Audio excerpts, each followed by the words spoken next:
I was born in a Christian family in 1973, and my parents, they were Christians, but they were just nominal Christians. But I had a great desire in my heart to know the Word and reading the New Testament.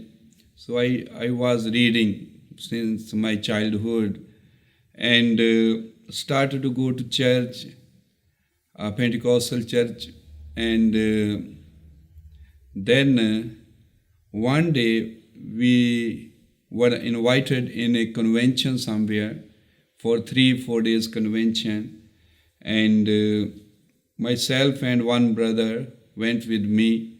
So we had meeting there, and there was one brother, pastor.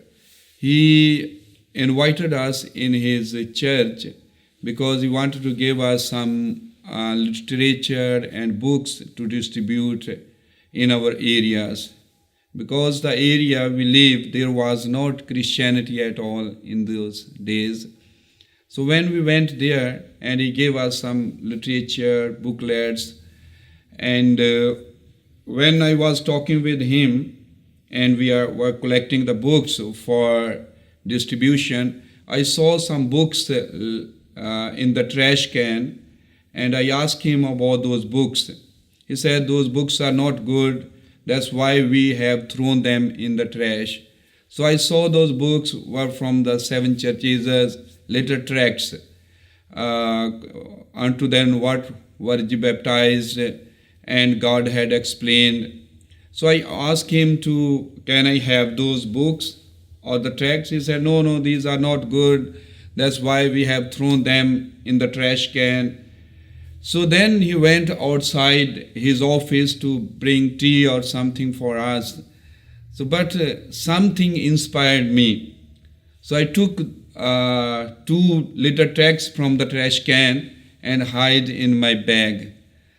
So when I get home, so I started to read them. God had explained, and a water baptism, and Lord touched my heart and opened my eyes, and I realized that baptism is in the name of the Lord Jesus Christ, and Jesus Christ is God. So I was very excited and could not wait to go to church the following Sunday. So when I went to the church and I told these things to my pastor, it looked that he is very happy. He said, from where you have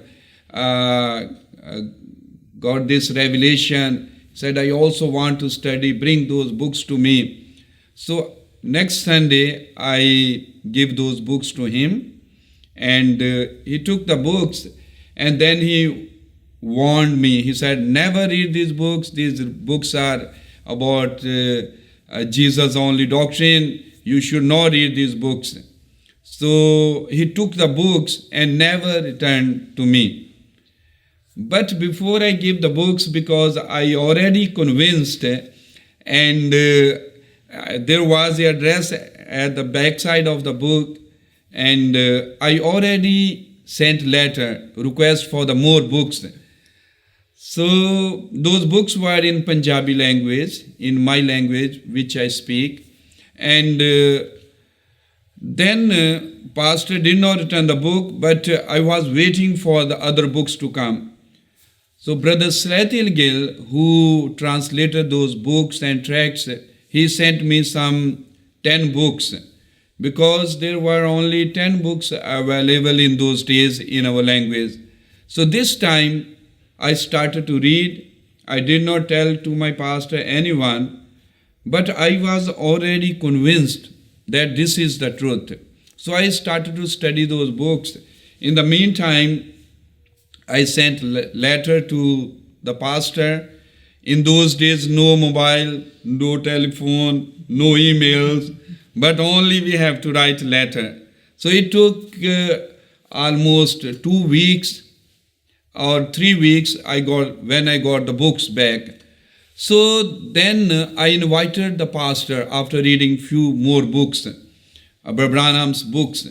So he came and I got baptized. In the meantime, I was sharing these things to another brother with me, because he was supposed to start a ministry in the Pentecostal denomination, and he was almost ready to go to the Bible college for his study. But I told him that if you want to do a ministry, this is the truth, and the baptism is in the name of the Lord Jesus Christ, and Jesus Christ is God. So he was also convinced.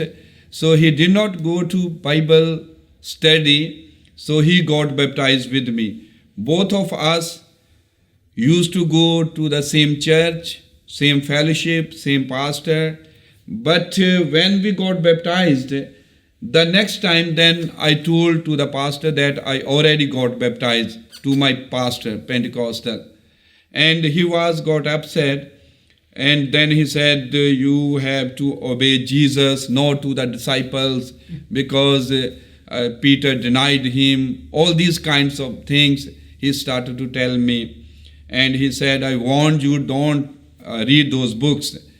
Then I asked him question. I asked him, if Jesus Christ, we have to follow Jesus Christ, not the disciple, the apostles, but the Bible is written by the apostles. Jesus Christ never wrote a word with his own hand. So he tried to tell me different things from the Bible according to his doctrine. But God, because I already studied the books and was convinced and got baptized, I had boldness to speak. So I said, if Jesus, we have to follow the apostles. So then he said, oh, Peter denied him. Peter was, he told lie, this and that. He was backslidden. So I asked him if we should follow only Jesus.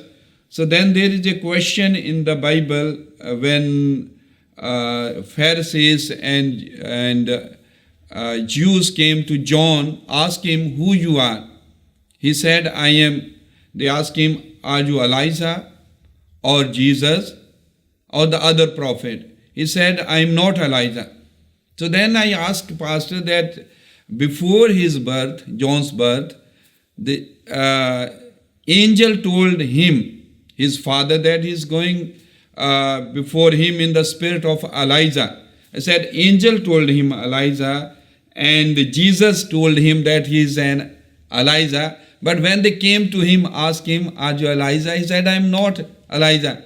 I said, who is telling the lie? Jesus Christ or John the Baptist or the angel? So he did not answer. So then I said, I must go where I can find the answer. So then the church turned against me, and my parents, who looks like they are nominal Christian, don't any thing to do with the church or the religion, but they also turned against me. They say, you are causing trouble, what you are doing this, you should not do that. But it was a very difficult time, like it was like a battle, because the parents turned against me. I was 16 years old by that time. It was in 1989. And church turned against me because pastor was really got upset because he could not answer my question, and there were some more believers there when I asked a question. Then he asked me never come back to the church. So then I told the pastor, real pastor means in the message, Brother Slatil Gill. Then he came to us and he advised us, since you are not going to the Pentecostal church, you start your church here. I said, how we can? We don't have place, nothing. He said, start a church in your room. So because I already sharing these things with some other believers from the church, from my town, 4 or 5 people. The brother who took baptism with me, his family, 2 of them in his family, they were his sister and other brother. They were also convinced and they got baptized also. And then we started the church. I said, I cannot preach So pastor told me, you just read the book for the people. When they come together Sunday, read it, opens, because it was in the Punjabi language. So I started to read for the people. But we were looking for other brother that he will come in the ministry who wanted to go to the Bible college. But in the meantime, he got married. And because of marriage, he need to go work, he has responsibility. So he lost interest in the ministry. But I was encouraging him to read the message, but he was busy and also lazy. He don't want to read. But I was reading all the time and telling him, the other brothers. That's why pastor wanted me to tell to the people. So I started to read the book for them and 3-4 people in the church. And then they, family was not happy what we were doing, but we started in our house. So I started to read for them, and then I started to learn what I'm reading. So then I tell the people by heart, reading the book, and tell them. Sometime when I needed, I open the book for them. And I had a habit to tell others. It was like in me. So I started to tell different people. Church already started with 5 people, and we gathered and also go to the pastor in the message. He was about 3 hours away from us. We go once a month or sometime after 2 months there, and pastor convinced me and told me that you have a responsibility because Lord has opened the word to you. And now you are responsible to tell this truth to the people. So I started to go, I did not stop to go among the Pentecostal churches, other churches. So it was in my mind that if I go there, then we can share something. So I attended one convention. It was some 20 miles away from our town in a big city. So there was a woman preaching there. So I found some young brothers. I was also single, not married. And then I told them after the meeting finished that I said, woman cannot preach, it is in the Bible.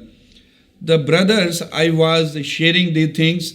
One came from Bible seminary, and the other was his relative. He also was interested in the ministry, wanted to start ministry somewhere in that city. And there were 3 other brothers. 5 of them, they were very interested and they were inquiring what I'm telling them. So they were almost convinced.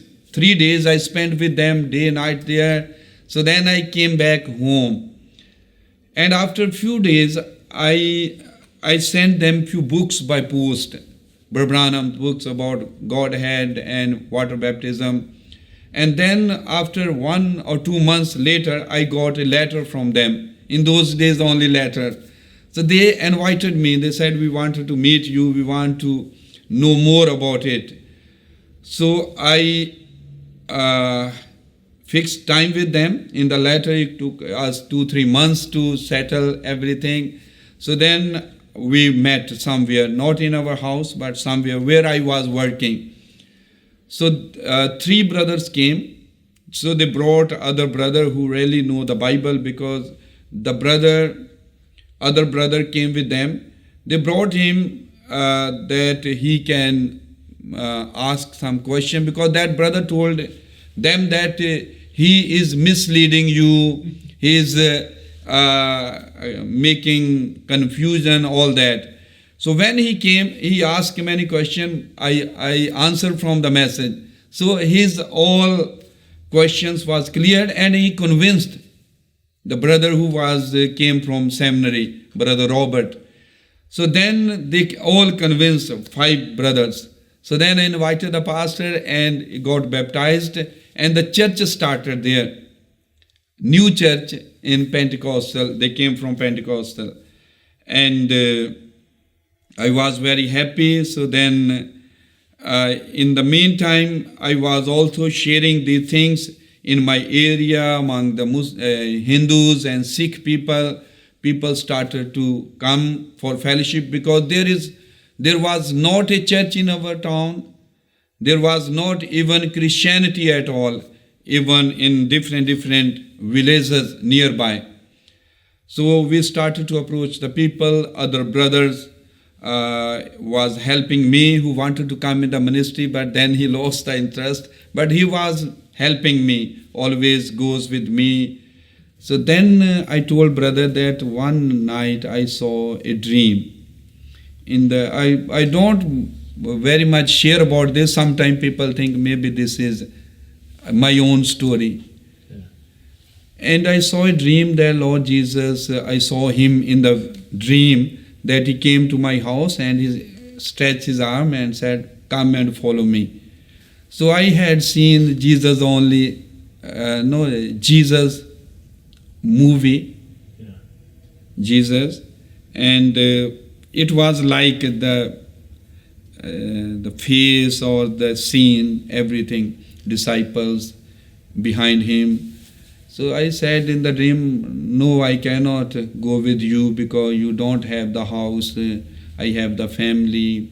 I have family responsibility. So you stay in the sometime forest or desert. I cannot go." In the dream I said. But when I got up in the morning, it was like it happened in reality. I was very upset. So I was weeping, crying, praying whole day.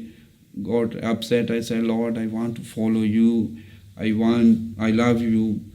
So it was not good that I said, but I confessed that I want to follow.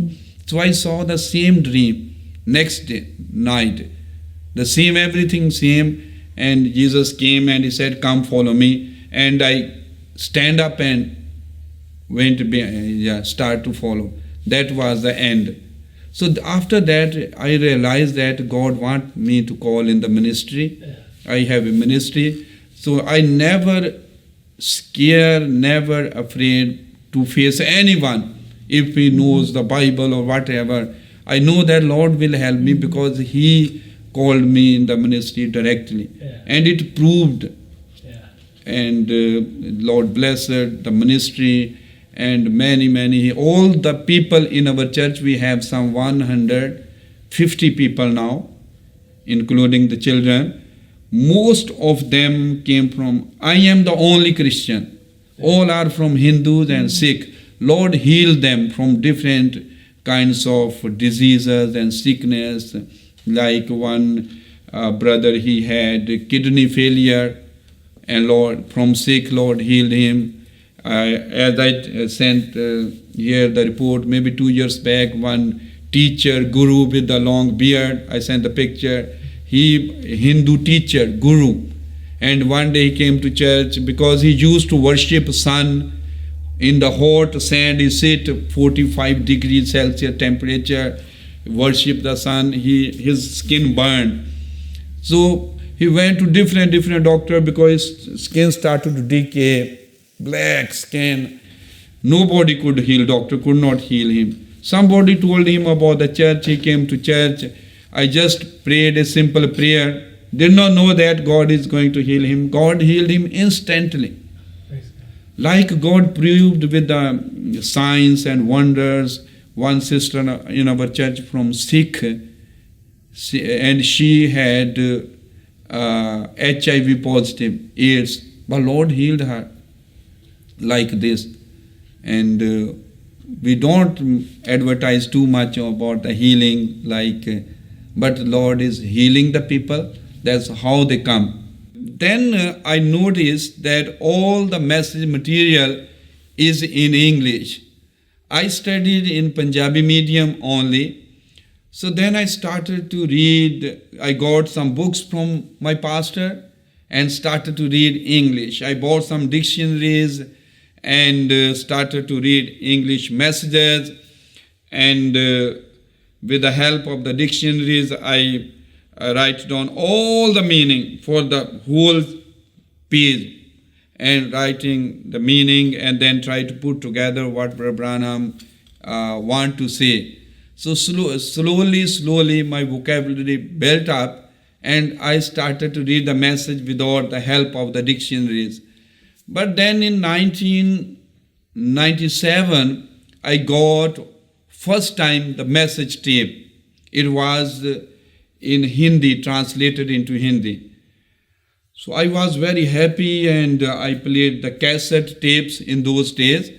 And I had the same message in English because I was reading all the time, learning my English. So when I played the tape, the cassette, and opened the message, so I surprised. My pronunciation was altogether different because I made my own pronunciation. It is still this day I struggle sometimes. So then I started to change. No, in these days it's very easy. You can put on the YouTube and can know how to pronounce this word, or also it's the software is there. But Branham is preaching at the same time. You can open the message. Very easy these days. But that was very difficult for me, reading and finding all the meaning in the dictionaries. But sometimes I cannot find all the words, but I have few words. Then I can put together what Brother Branham is saying. Reading all the time. So then that's how I learned my English. Because I was reading the messages all the time in English, new messages, and then the other brothers, I started to tell them, because this new message Brother Branham is saying this, that, and they started to invite me, and I involved in the ministry. It was in 1997. After that, I wanted to get married. And I had a desire that I will marry only the girl who is not only in the message, but her whole family should be in the message. Because I was already involved in the ministry, looking and praying. So I was 30 years old, could not find anyone. So then I decided that if the Lord will provide such kind of girl in the message, whole family in the message, then I will get married, otherwise I will remain single. So then I got a letter from Cloverdale. Brother Tony Amma sent me a letter because I learned my English and there was no one after my pastor to translate the message. I started to translate the message in Punjabi language. Knowing that if one book can change my life, it can do for others. So I was translating the messages for William Branham Good News Society. And I got a letter from Cloverdale. It was in around 2003. And brother said that there is a girl, she is translating the message, and she is pastor's daughter.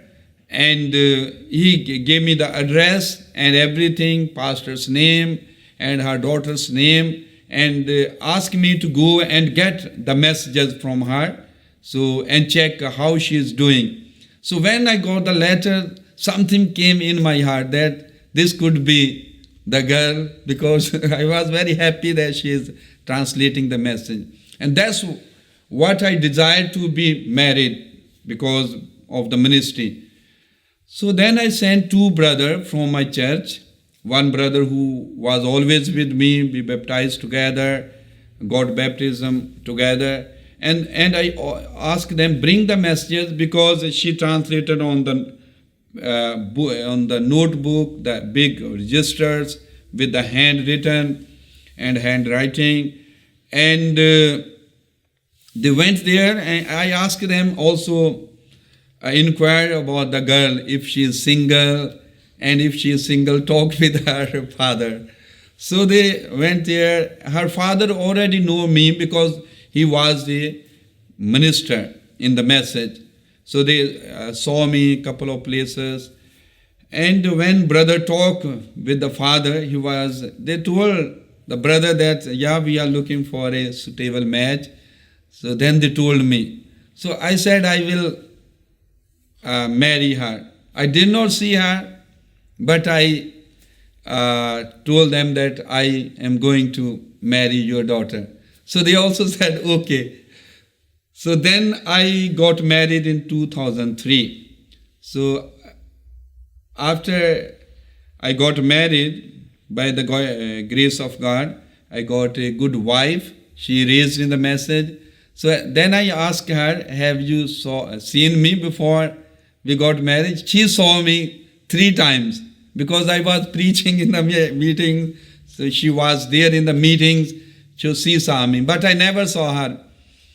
But I took stand by faith because I read the choosing of a bride. I was looking that kind of a wife, and she was also translating. Then we both started the translation work and ministry, and the Lord started to bless our ministry. More people coming from Hindus and Sikh people, and then because the ministry increasing, Lord blessed us with 2 sons, and when second son came, that time I was having many invitations from different places, because the church was already coming up through the ministry, and they wanted me to come and share these things with us.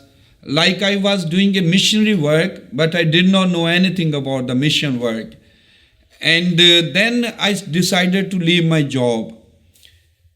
And I talked with my wife. I said, because the ministry is increasing, more people are inviting, I don't have enough time to visit the people. So I'm praying about it and wanted to leave my job. And I said, if I leave the work, we may be poor, maybe our needs not be met, all the needs, if you are agree. She said, I will stay with you, I will help you, support you, as the Lord leads you, we are agree. So I will never demand anything. So then I left the job. I was working in a medical laboratory. So when I left the job, it turned like opposite. Lord started to bless me, and people started to give tithing. The other pastors, the minister came in the message through me, and because I was free now, no working, I started to travel more and start to outreach. The people started to come up churches and ministry, and that's how the work started. And churches coming up here and there, and some, I think 15 churches came up through my ministry, and I did not know that this is a mission work. So then 2000, it was, I think 7, Brother Nestor came to India. One brother brought him, Brother Lukram, and when I met him, when Brother Nestor saw the work we are doing, I took him to different places. So then he advised me, he said, how are you doing? Is anybody support? I told him that nobody is supporting us. Is there anyone who support in the message? He said, brother, there are many. So then he encouraged me to come outside India. He said, then the people will know you. If the people start to help you, you can do more. I said, how I can do that? I don't know the language. There is no money. He said, don't care. Lord will provide everything. So he encouraged me very much. He told me about the mission. This is mission work, and we are very happy that you are doing this. He invited me to his place. And that is the first time I ever preached in English. And Brother Nestor was interpreting for me. And after the meeting, one brother came and he asked Brother Nestor, which language does he speak? But Nestor told them he speaks English, because nobody understands me but only Brother Nestor, the way I speak. So then I was encouraged because I was preaching in English, and Brother Nestor let me preach and told the people that wait, if we speak maybe after 1 minute or 2 minutes, but you have to stay here. It was like a training. So then he helped me, and then because I was in the Asian minister meetings, first time when they started, so I met some people and share my testimony there, how the work is going forth there. So then I became like familiar to other brothers.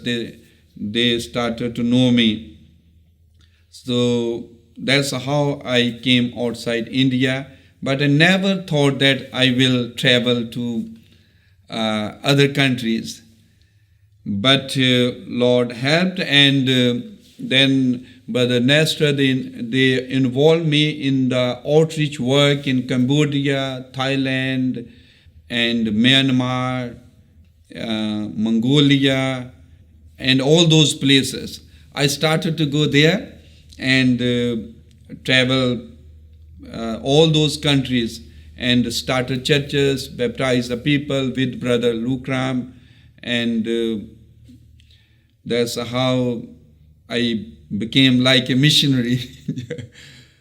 And I started to receive tapes from here, from the BCF, Brother Lonnie Jenkins teaching. I love those tapes, always listening, and that's how I established and get rooted in the message, because I used to listen those tapes. So I was doing mission work in all these places like Cambodia, and I realized that there is more need in India than these other countries, because other brothers are going. So India is a Hindu-dominated country, and majority is Hindu.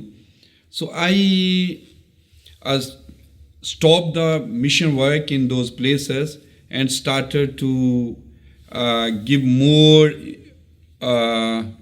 preference and more attention in the work in the Punjab, in India. And Brother Nestor also advised me that you all are working together, all ministers, so you must have your ministers meeting every month. That's how you can keep unity. That's how you can keep other strange doctrines to keep away. You can stop that. If something new comes up, you can discuss these things. So we started our ministers meeting 2007.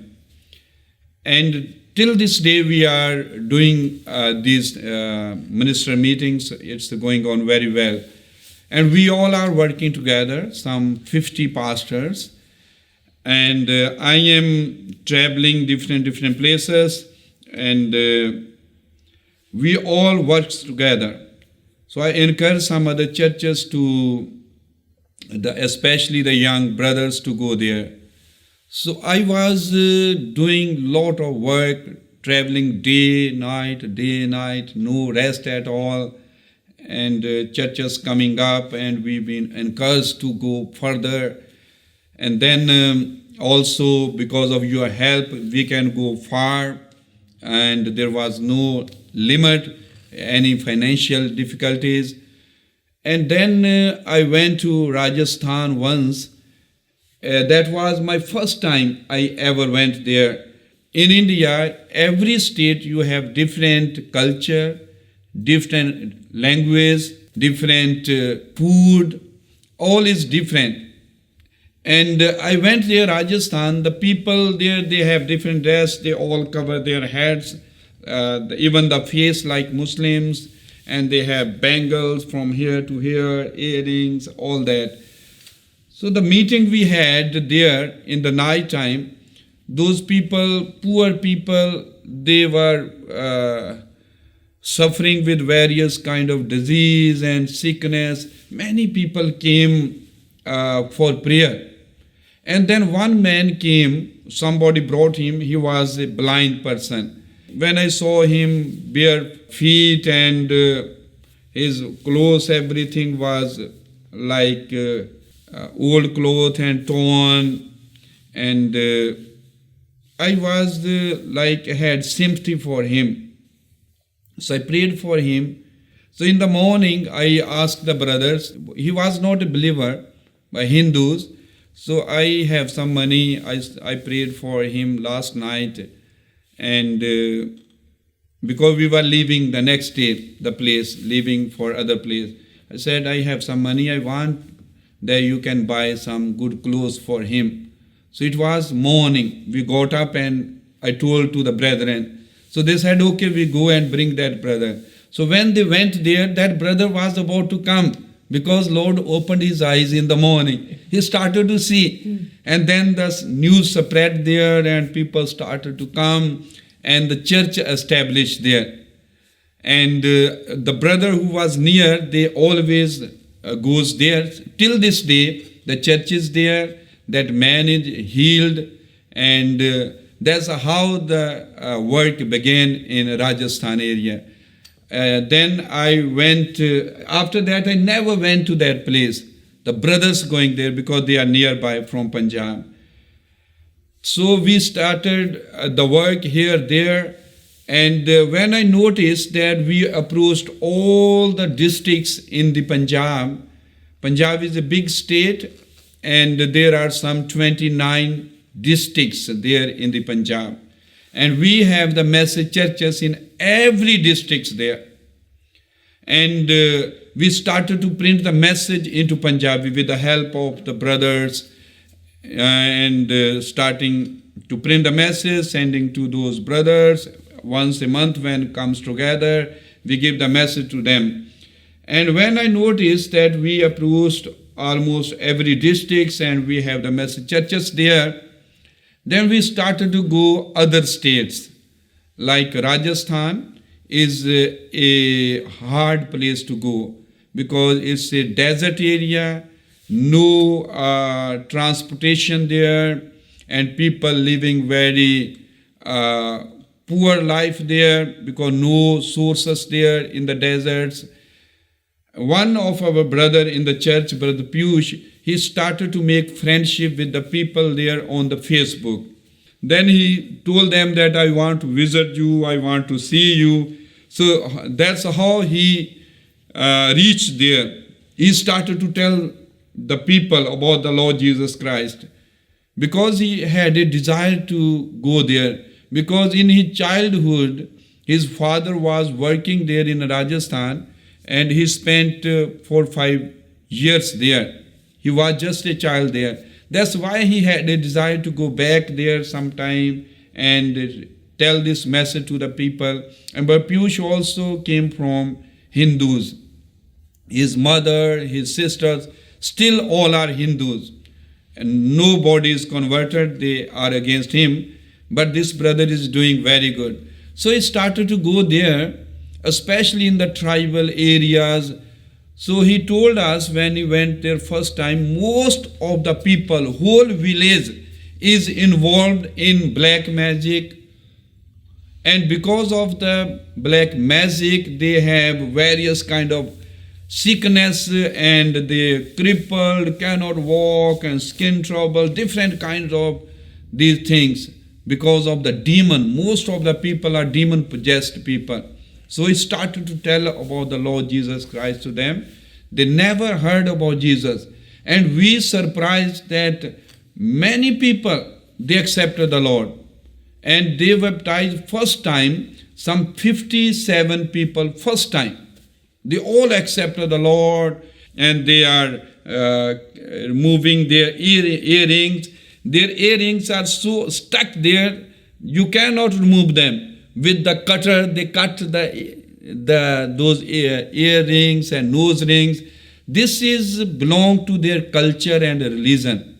It's not an easy thing to remove those things because it's in their religion, worship and culture. But Lord opened their eyes and they got baptized. And then their churches started there. Then they met some other people there, like in the Pentecostal, pastor got baptized. So churches started there. So this year, he stayed 3 months there. 3 months to reach the people, to establish them in the message. So Rajasthan doing very good. And then we started work in Himachal Pradesh. Himachal Pradesh is a place, its anti-conversion law is implemented there, which means if you born Hindu, you have to remain Hindu. If you are Christian, you have to remain Christians. But brothers started to go there, and they have some secret church there. In the houses, they have meetings, and baptisms are going on. And brother by the name of Brother Jagatar, he goes there, and we have a message church there. Though it's very hard place to reach, mountains there, and people worship different gods, different culture. But God is helping them. So we have a church in Himachal Pradesh. And with other brothers, like two brothers, they met some brothers from Uttar Pradesh, UP. They comes to Punjab and works there. So brothers met them, not from our church, but other brothers. We are working together, all ministers. And they share the message, the gospel to them, and they accepted. And then they started to take them to Uttar Pradesh. So they are going there since almost 2 years, regularly going there, and the church is coming up, the baptism is coming up there. But the place, Uttar Pradesh, is very important place for the Hindus, because Ganges River is there, all their big temples are there. They goes there for their rituals, religious. If somebody die in Hinduism, after cremated, they take the ashes and then go that place, Uttar Pradesh, and throw those ashes in the Ganges River. So this is very important place for the Hindus, full of temples. And what they did, because of the Hindu government, they put a priest from the temple, Hindu priest, and made him a chief minister of the state. And Uttar Pradesh is the biggest state in India, biggest state. And full of Hindus and Hindus temples. So brothers are going there regularly. Churches are coming up. 3 churches they established. And the places they are working are dangerous place, and those Hindu organizations are working there. So now today I have heard the news, they are in police custody, and they are charging them, or they says you are converting the people from Hinduism to Christianity, and you are destroying our culture, you destroy our religion. So they are in the police custody. We need the prayer for that. And we know that Lord is going to help them. So the churches are already there in Uttar Pradesh, where the anti-conversion law, I think, is also there. There are 5 states in the Punjab. Anti-conversion law is forced by the state government. This is not from the federal government, but state government have done this. So there is another place called MP, Madhya Pradesh. Anti-conversion law is also there. Other brothers from other church, pastor, we worked together, as I told you. He made some contact with some people and started to go there. And the churches, 2 churches are established there. The brother going there regularly. And very difficult place, dangerous place, but Lord is helping them to go there. They had so far no problem came up, any problem. So we are reaching these places surrounding Punjab. We share the border with these places. Some are in the west, some in the east or northeast. Or there is another place called Haryana. Haryana is also full of Hindus, and they are very much concerning about the culture. They don't want to leave the culture. the religion, all that. But brothers started to go there. And myself, I also visited there 2-3 times. So one day, brother had a meeting there. There were some 30 people were there. They finished the meeting in the night time, and then they left the place. And the people who were in the meeting from Hindus and different religion, and they also scattered. So then the police came in the house. They were inquiring about where the preachers are gone. We want to catch them. They cannot preach the Bible here. But Lord saved them miraculously. Yeah. They believe that Hindu culture is some 4,000 years old culture.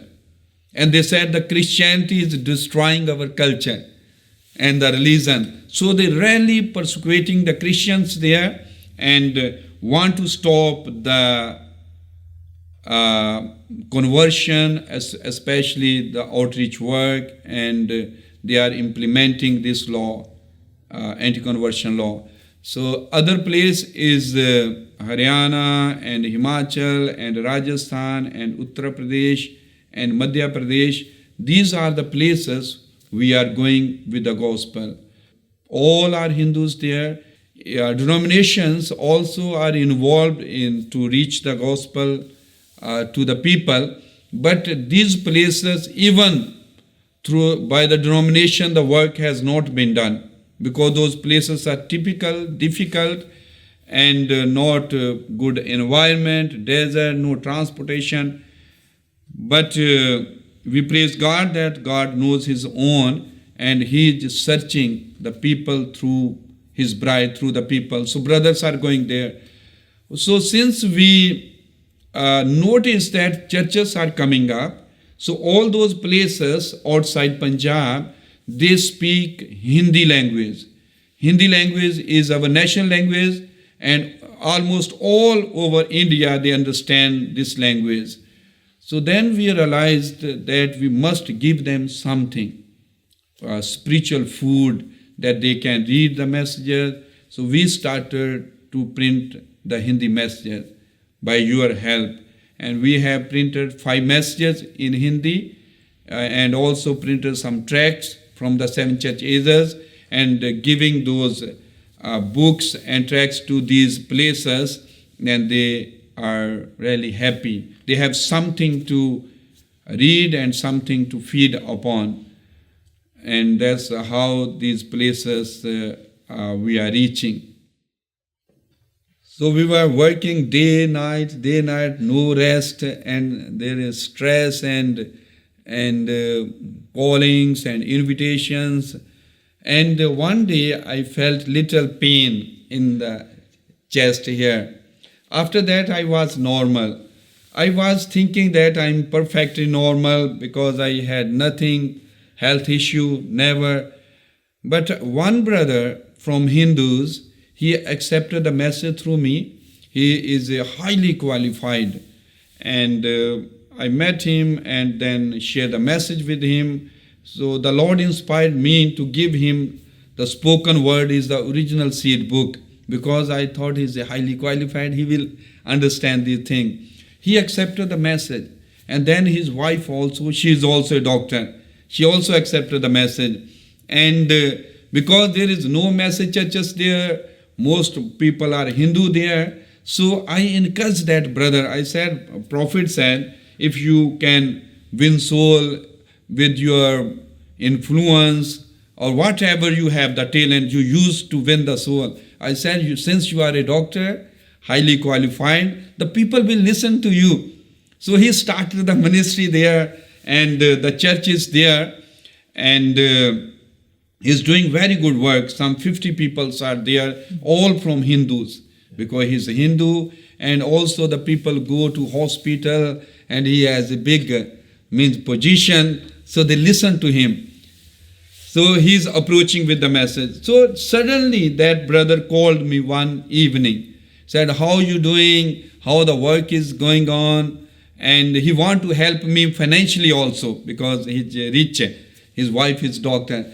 So I said, brother, yesterday I felt little pain in the chest here. It was, I told him that normal, but after that I'm okay. He said, what kind of pain was that? I told him like that when we run and after that you are run long time and you are like breathless. It was like that. It was like this, something happened. So I tell you, after that I'm normal. So he forced me, since he is a doctor, medical specialist, he said, brother, you have to go to the doctor. I said, I'm normal, nothing happened after that. Said, still, it could be heart problem. I said, brother, how it could be? I never had any problem, never, there is not a single symptom.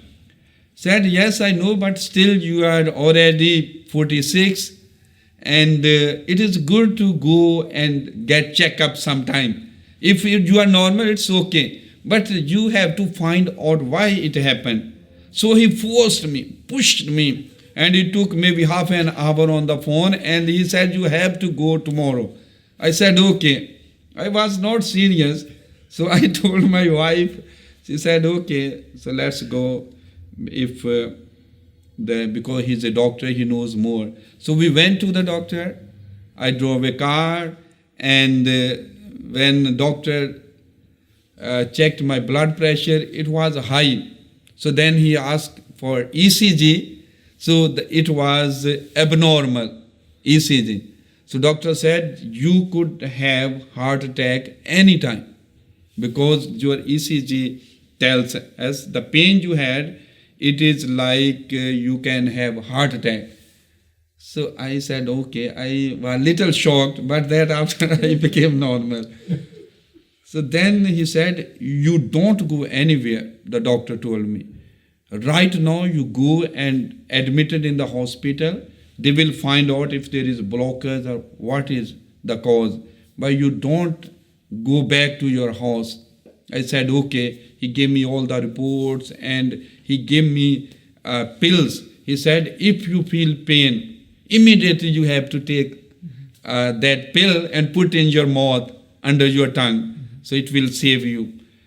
But I already fixed the meeting. There was minister's meeting. So then I thought, yeah, it could be hard, but I feel normal. And I prayed, I said, Lord, you saved me. So let me finish this meeting. There were 3 meetings. Doctor said, you don't drive. Maybe you can panic or somebody comes and you can have heart attack. I did not care, but I finished all those 3 meetings. So then that doctor was following me. He said, brother, come to me. If the doctor said, but that doctor, brother, is 5 hours away from me. He said, come to me. Don't drive the car, hire a driver and come to me. I have a doctor here, my friend, cardiologist. We will find how much blockage or what is in the heart. I drove the car, I went there with my wife, and because I was not serious, I had a meeting, I preached there like normal, and I did not tell to any minister, any brother that I had something with the heart. So when I went there, so they did the angiography. They put needle here, this side, and the cameras, the angiography. And after that, the doctor did not tell anything. He said, okay, you go home. And I was with the brother, doctor brother, and they did not tell me anything. I was happy that maybe I'm normal. So then in the night time, doctor brother, he said, brother, I want to talk with you. He already told my wife, and the doctor already told to his wife, doctor's wife, because he's also doctor. So they already knew. They did not tell me anything. Maybe I will shocked or something. In the night time, I was staying in his house after the test, everything.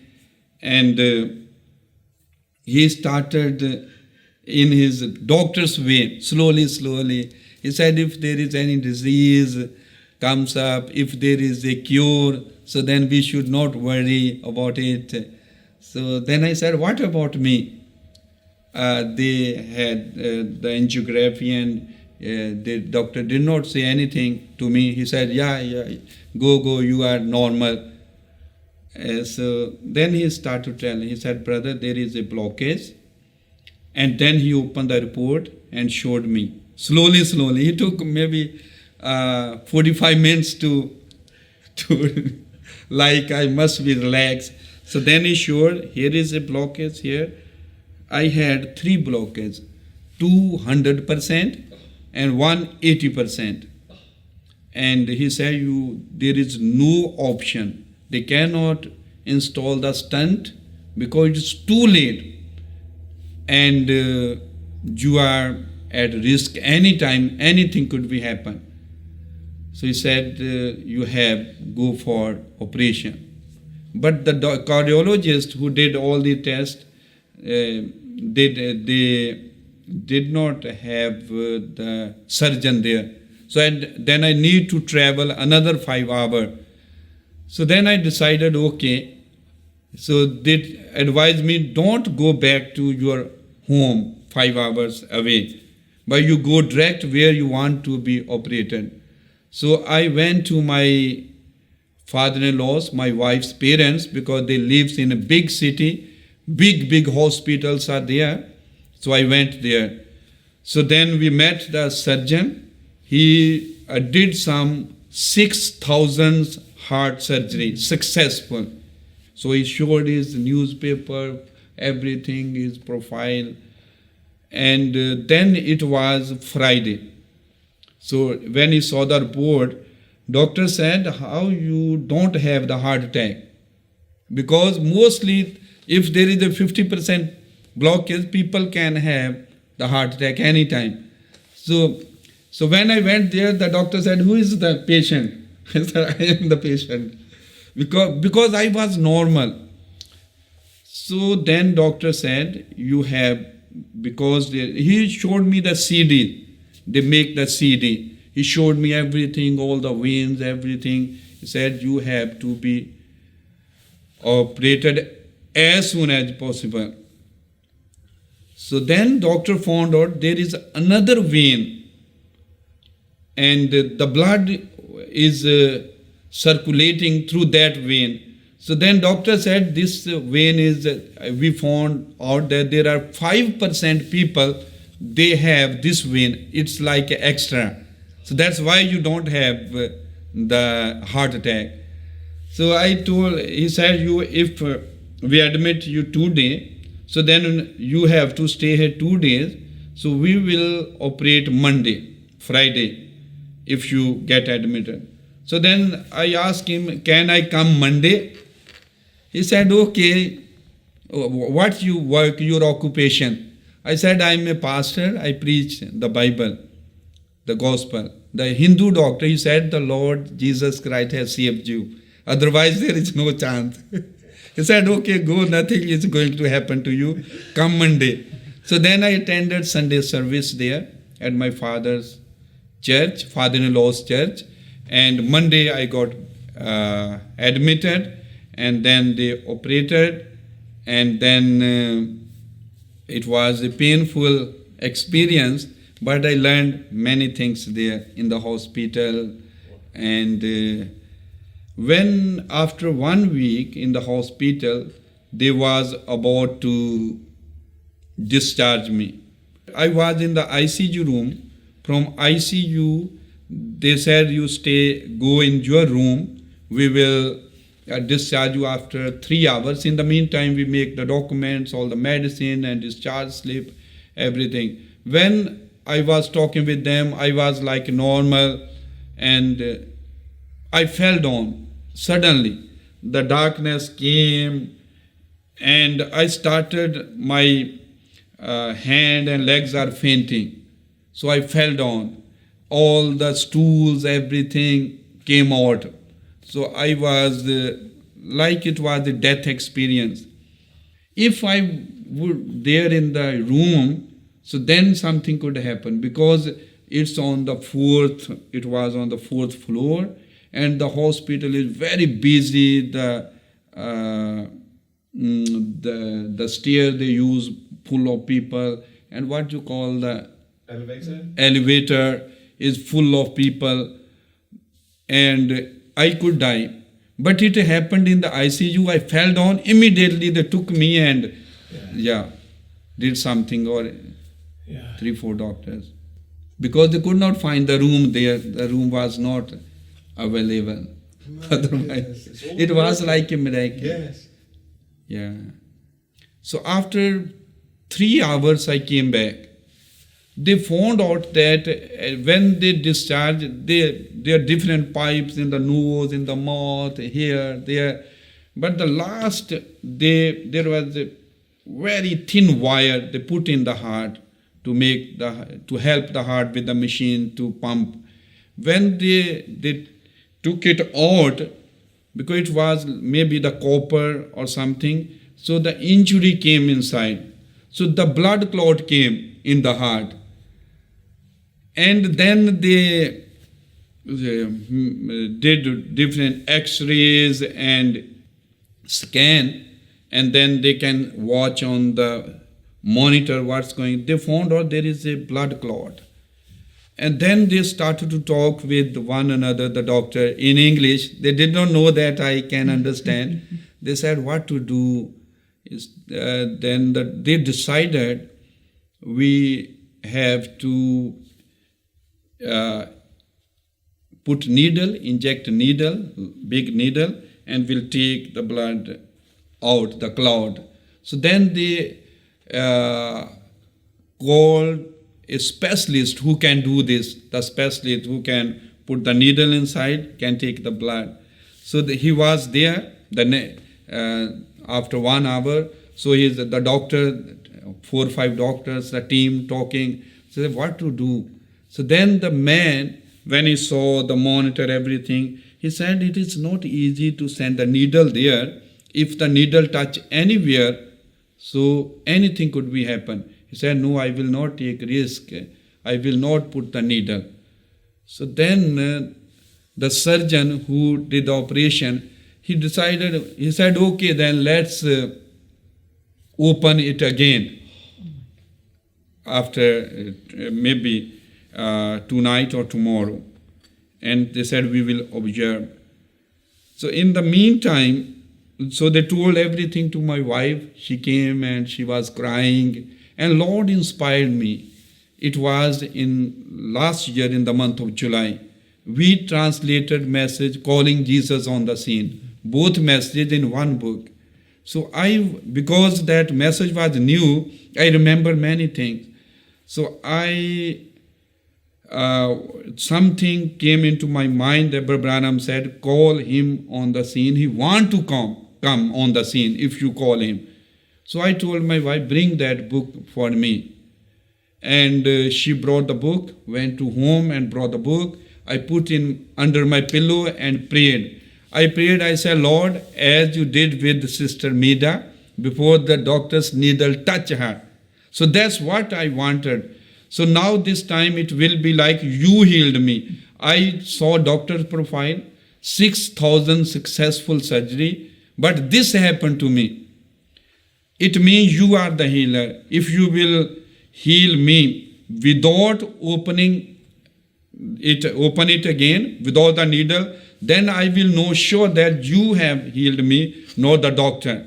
So then I was like satisfied. The peace came in my heart. I was calm, and I knew, I was like sure that doctor, nothing will happen to me. They will not going to reopen it.